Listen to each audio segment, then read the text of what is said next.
Soirée Snellsport à Chamonix-Mont-Blanc avec Jean Hannequin. Il nous raconte ses voyages en ski de randonnée en Chine et en Russie. Je vais vous emmener dans un endroit incroyable. C'est-à-dire que rappelez-vous, donc on est là, à l'extrême ouest de la Mongolie, et puis on a skié.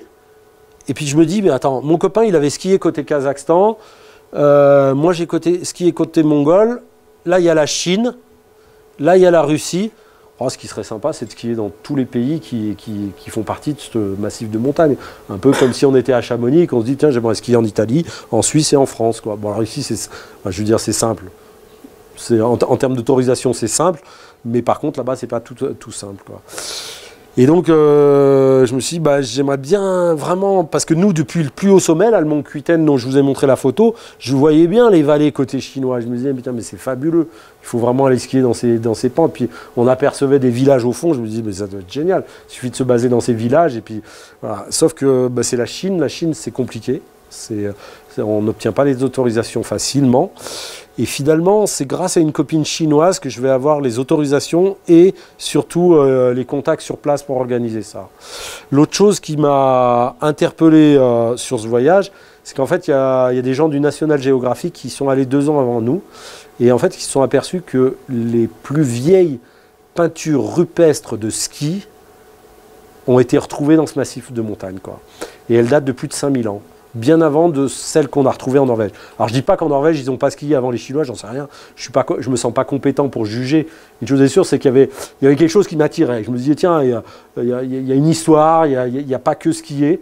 Et puis après, je me suis, en discutant avec cette copine chinoise, ses copains y étaient remontés pour aller skier dans ce village qui s'appelle Rémou. Et ils avaient ramené des photos où ils fabriquent leurs propres skis encore sur place pour se déplacer. Et voilà, je me suis dit, putain, là, il faut vraiment y aller, il faut vraiment aller voir ce qui se passe là-bas, quoi. Donc on est parti skier là-bas, on a réussi à obtenir les autorisations et puis on a été voir des fabricants de skis dans ces villages, quoi. Voilà, ça c'est le village de Rémou. Alors c'est un village qui est a priori assez touristique pour les Chinois en été. Par contre, personne ne vient skier en hiver. D'une part parce que les Chinois qui skient ils sont plutôt vers Pékin, sur les stations de ski. Il n'y a quand même pas beaucoup de Chinois qui font du ski de rando. Et puis pour les Européens, c'est compliqué d'avoir les autorisations. Autant vous dire que depuis le Covid, c'est terminé, c'est tout fermé et c'est impossible d'y aller, quoi. En fait, on a été hallucinés parce que sur toutes les montagnes où on a été, en fait, ils ont des caméras vidéo de reconnaissance faciale. Et on s'est retrouvés à être flashés sur des montagnes en plein hiver, alimentés par des panneaux solaires. Et là, d'un coup, on s'est dit, mais c'est quoi ce délire, quoi. Avant d'arriver dans ce village à Rémou, on avait 800 km depuis Urumqi et on a traversé le désert de Karamay. Et dans ce désert, c'est un des déserts les plus sordides du monde. Bon, vous avez peut-être entendu l'histoire de la répression contre les Ouïghours dans ça. Donc on n'a pas le droit d'avoir de briquet, on n'a pas le droit d'avoir de couteau. Dans les restaurants, les couteaux sont tous reliés à des câbles avec des sertis. Enfin, c'est une histoire, c'est un monde de fous là-bas, quoi. Et t'es contrôlé toutes les 50 km sur l'autoroute du désert de Karamay. Tu as un contrôle de flic qui prend ton passeport, qui scanne et tout. Bon, nous on avait les autorisations, tout se passait bien. J'avais un client qui parlait couramment chinois, donc ça se passait super bien.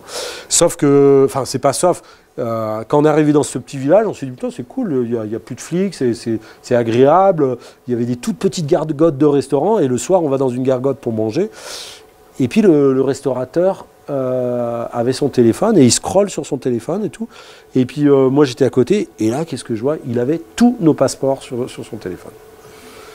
Et donc, mon client ne se démonte pas, sympathiquement, en chinois, lui dit mais comment ça se fait que tu as nos passeports? Mais tu vois, sans s'énerver, juste en posant la question, il dit bah, je suis de la police, on savait que vous veniez, donc je suis là pour vous surveiller. Enfin, tu vois, les choses sont cash, il n'y a pas de débat, tu es contrôlé, tu es surveillé, tu es cadré. Voilà. Et après, moi, suite à l'expérience que j'avais eue côté mongol, et j'ai voulu aller dans les villages que j'avais aperçus depuis les sommets de Mongolie. Et au contact, j'avais un contact dans le village de Rémou et je lui dis est-ce qu'on pourrait monter à ce village? Il me dit non mais là c'est complètement interdit.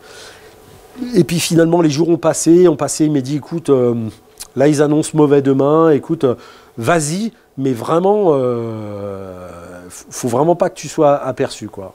Et donc on est monté 2 jours se baser dans ce village, mais voilà, c'était assez extraordinaire. Mais les gens sur place, ils avaient vraiment pas l'autorisation normalement de nous laisser dormir dans leur village, quoi. C'est le côté sordide des Chinois, quoi. Il est bien avec sa moto dans la neige, hein. Moi je suis mieux avec mes skis et mes pots de phoque. Ouais, ils se déplacent en traîneau avec leur... Et là, c'est le fabricant de skis. Il était rigolo, ce monsieur, parce qu'il était super bien habillé. Je me soupçonne qu'il avait voulu s'habiller vraiment proprement pour nous, quoi. Donc voilà. Et bon, c'est pas de la fabrication Blizzard, hein. C'est quand même c'est un tronc qu'il a débité devant nous. Et après, il l'a trempé pendant 1 heure dans de l'eau tiède. Et après, par un système de tendeur, il a fabriqué la spatule, quoi. Et après, ils ont beaucoup de chevaux. Et donc, les pots qu'ils utilisent ils les fixent, ils les cloutent. C'est de la peau de cheval, quoi. Mais regardez, c'est beau, hein.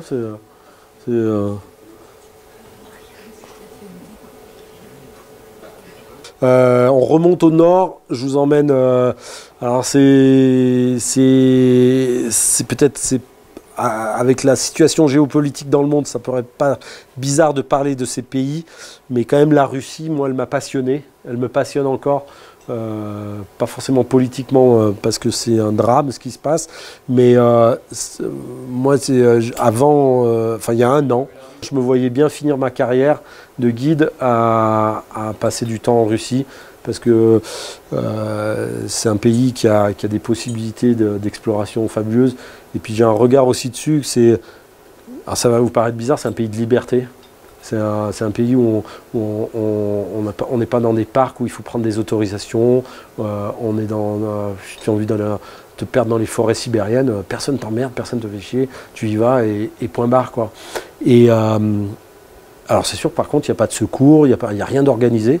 Mais je trouve que à l'heure actuelle, et vu l'évolution du monde et cette pression sécuritaire, on voit bien les débats qu'on a autour du Mont Blanc, les autorisations, les permis d'ascension et autres. Ben, je trouve que ça fait du bien de savoir que ça existe encore sur Terre, ces lieux-là. Et la Russie, moi, elle me passionne pour ça, quoi. Et voilà. Et je vous invite à lire des livres, en particulier celui de Cédric Gras, L'hiver aux trousses. Moi, c'est celui qui m'a... Oh, je me suis dit, mais il nous emmène dans tous ces territoires-là. La Yakoussie, pour finir sur l'île de Sakhalin, et c'est passionnant parce que tu dis, putain, là, pour les générations futures, il y a encore des endroits à explorer qui sont fabuleux, quoi. Mais chez Cédric Gras, vous pouvez prendre tous ces bouquins, c'est des perles, quoi. Et c'est pas le dernier, mais qui nous apporte quand même pas mal de compréhension sur ce qui se passe géopolitiquement, c'est Anthracite, que tu m'as offert et qui est vraiment très très intéressant, quoi. Ok, moi je vous emmène donc en Russie, un petit peu au Kamtchatka, que certains peut-être connaissent. Je vais vous emmener aussi vers Mourmansk, dans ces toutes petites montagnes, mais qui sont... Ah, j'ai bien aimé. Mais avant, je vous emmène en Sibérie, mais en Sibérie, pas du lac Baïkal. Je vous emmène dans vraiment le cœur de la Sibérie qui est là, Novokouznetsk. Pourquoi j'ai eu envie d'aller là-bas? En fait, le lac Baïkal et toutes les montagnes autour du lac Baïkal m'attiraient beaucoup. Et j'ai mis du temps à me décider. Et quand j'ai voulu me décider, ben, les héliskieurs y étaient. Alors, un de mes meilleurs copains, Marco Gaiani, voilà. C'est un super copain, il y a été, j'ai dit bah j'irai pas, voilà. Donc j'ai cherché ailleurs. Et puis il y avait un livre que je vous invite à lire aussi, un livre incroyable qui s'appelle Ermite de la Taïga. J'ai oublié le nom de l'auteur. Et ce livre, il nous parle d'une famille.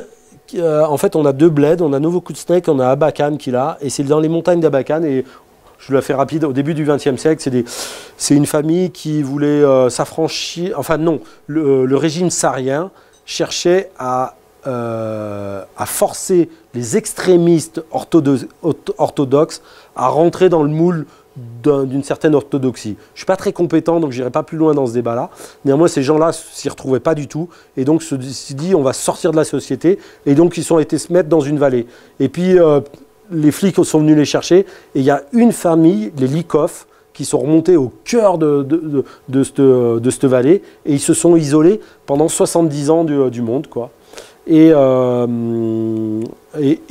c'est dans les années, début des années 80 que des géologues, en cherchant des zones minières, en survolant en hélico, qui sont aperçus qu'il y avait des gens qui cultivaient un peu des terrasses au bord de cette rivière et qui ont noué des relations avec cette famille, et ainsi de suite, sachant que la famille elle était en train de dépérir.